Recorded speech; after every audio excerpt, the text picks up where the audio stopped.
Hey guys, back with another box of Final Fantasy Play Boosters. Just an excuse to sit and bullshit with you guys for a little while, though. I just want to talk about Magic and Final Fantasy and some other stuff while we look at these cards. And I thought I'd give you something to look at while we do it. But huge fan of Final Fantasy. And if you guys didn't know this, I said when they announced this Final Fantasy VII set, since it's going to be so far away from what Magic is supposed to be, I'll probably end up quitting the game over it. Turns out this is one of the most Magic Magic sets in a really long time, compared to some of the other stuff they did, like Aether Drift and all this other garbage. This really feels like a Magic set. It really does, which is crazy because it's skinned as a Final Fantasy set. Airship crash, right? You know, retrieve the Esper. That's stuff like Final Fantasy. The art, the card names, all of it very, very Final Fantasy, including, I mean, all your favorite legendaries are in here. From what, 17 different games or 15 different games that they include in here? There's Moogle's Valor, extended art. That's so cute. I love Moogles. And I've been playing Final Fantasy since the first one on NES. Rented it, kept it for like a week to beat it. Had to call into the Nintendo Power hotline to figure out what I was doing on how to beat it. That's kind of cool. And I was able to eventually beat the stupid game. There's the Earth Crystal. Oh, there's Lightning, Army of One as well. Nice. Fantastic game. Gave me a lifelong love of RPGs. Closest thing I'd played to that at that point, I think I also played Zelda.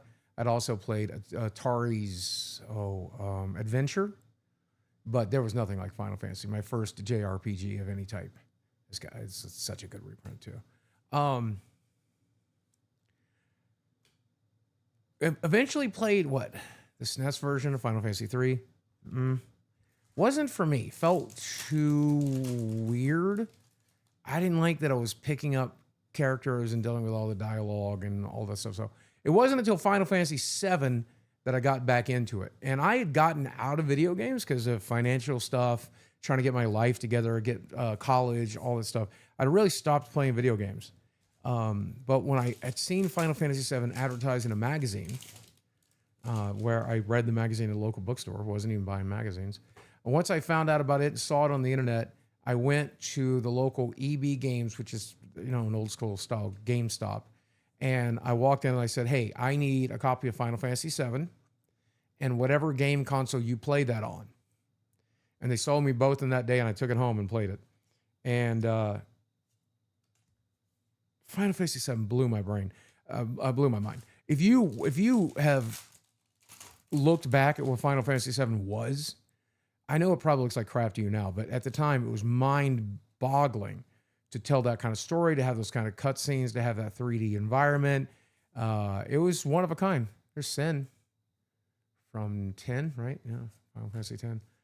Which leads me to Final Fantasy X, which was the next one that I enjoyed. 8 was good. I really like the over-the-top Ultimates in 8. Absolutely fantastic. Loved them. But the story is kind of lacking. Squall was kind of boring. And 9, I skipped entirely. I played like a few hours of 9. Bought it, messed around with it. There's a character in 9 that just drove me nuts. He reminded me of Barrett from 7. It was Steiner, the guy in the big suit armor, just constantly freaking out, complaining. I was so terrible. I hated that character. Couldn't get past it. And as it went back to the old school fantasy theme, whereas I had at that point got used to a mix of technology and fantasy. So 9 really just did not appeal to me. 10 is the next one I played. And I loved Final Fantasy X, Final Fantasy X. I could not get into X2 or 10-2. It was, dress up doll, dress up fun time. Didn't do anything for me, unfortunately. But I did. Oh, fat chocobos. Give me some fat chocobos every chance you get. I love me a fat chocobo. Primal loading. But 10 was incredible. The story was incredible. I got choked up with a story of 10. It was great. skip the next one. Really don't know much about what Lightning Returns or whatever. I tried the MMO. It did not appeal to me. It came out at the time I was trying to get away from MMOs. I tried going back to it, but I have a problem with MMOs. If I play them, I lose myself in them. Fallout 76 is a good example. I started Fallout 76 when the show came out. Play it every day. The good news is it's not like a traditional MMORPG. You can't get lost in it like I did EverQuest or World of Warcraft or Final Fantasy. So there's only like so much you can do in a day with Fallout, which I enjoy doing an hour a day, if that. It's my video game time every day. And I'm really happy with it. So the next one I played was 15. And 15 is a special game for me, and I'll tell you why. I have what I like to call breakup games. They're games that'll set in my back catalog until I go through like a bad breakup or a bad depression or a bad whatever, and I need a video game to crawl into. And Final Fantasy 15 was that for me and my divorce. I crawled into it, played it, just did all the side content that I could find, and just lived in that game while I was going through that little tough period. So Final Fantasy 15, which I really liked the upbeat feeling of 15, road trip style game. I needed that at the time. It was kind of fantastic. So 16, I bought it, played an hour of it, couldn't get into it, haven't got into it yet. Maybe I will one day, maybe I won't. It's on the list. But that's my history with Final Fantasy games, and I do love them. There's Vincent. There's Excalibur. That's a good pack. That's a good pack. 3 rares in one pack. Look at that. Excalibur, Vincent, and Ravadan. None of them were particularly valuable. Which leads me to this Magic set. I absolutely bought the hell out of this Magic set. Got as many collector boosters as I could in the hunt for that golden chocobo, that travel golden chocobo, which I did not get. And I did not want to pay any more than retail for any collector boosters, so I just did not. If it, like some of these I think a collector booster is like 1,100 at some point or something. I'm not doing that. I am not that fucking stupid. I don't want a Magic chocobo that badly. Even though there's money to be made flipping it, right? But it's gambling, and I wasn't willing to gamble anymore. I just wanted to buy some Magic cards that happen to have Final Fantasy skins on them, right? Cards that I'd play with. And I have a buttload of store credit in my local store, but they only got a limited amount to get anyway. So at that point, pay cash for a whole bunch of Final Fantasy cards? No, thank you. I just got what I could from my local store, and I'm happy with that, which I'm still going to be unboxing here on the channel for a little while. This scalpers came into this game like I have never seen. I have never seen scalpers do what they did with this game. They were standing in line at Walmart waiting for the stocks. They were doing everything they could to run bots online. If it wasn't for the local gaming stores, which if you have one in your area, you're very lucky, you should definitely patronize them. If it wasn't for them, I don't think I would have got a hold of this stuff. Some local stores do markups. Mine does not. They always sell at MSRP. So, you're limited to how much you can buy. They don't sell to scalpers. You get 1 box of collectors per person. They 1 bundle per person, stuff like that, to make sure their scalpers aren't flipping it. But beyond that, they'll sell it to you at MSRP, which is why I don't feel bad, especially since I think I have $14,000 of store credit left built up over there because I traded in my Pokemon cards, which might have been a smart move, might not have been a smart move, who knows. But I hate that scalpers drove this price up because these cards are now dropping in price, and some of them are dropping like rocks in terms of singles. And as they reprint these play boosters, they're dropping like rocks too. There were people paying over $200 for play boosters when they were scarce. Well, this set's going to be in print for a year. So some of those people are going to get their ass handed to them at $50, $60 a box because you're going to be able to get this stuff all over again, way easier, way cheaper.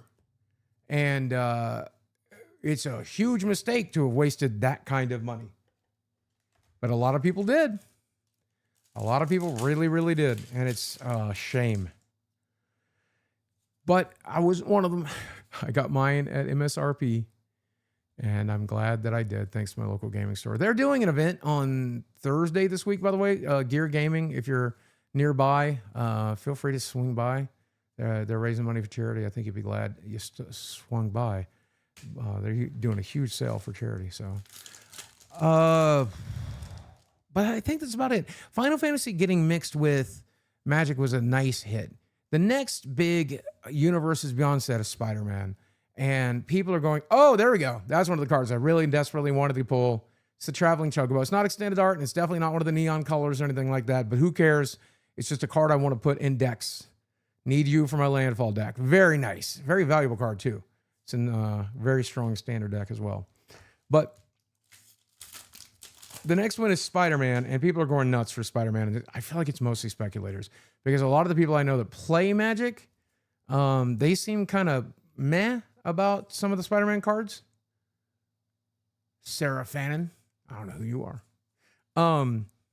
They seem a little meh about the Spider-Man cards. I'm excited. I'm a Spider-Man fan. So I'll definitely be buying some of it, and I'll definitely be unboxing it for you guys on the channel whenever I get a chance. But it's just, it's fascinating that this is what Magic is now. It's the Fortnite of card games. And I really thought I was going to hate it. But as I've said in several of these videos, my friend Bevel Fridge pointed out something. A Magic card is not the flavor as much as you might want it to be. It's not the title as much as you might want it to be. It's the casting cost and the card text.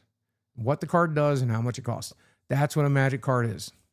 Whether it's from Arabian Nights or Spider-Man or Final Fantasy or The Walking Dead, doesn't really matter. As long as the card functions in the game, it is a Magic card. You can ignore the Magic part of it, I guess, but Magic is a rule system before it's a flavor.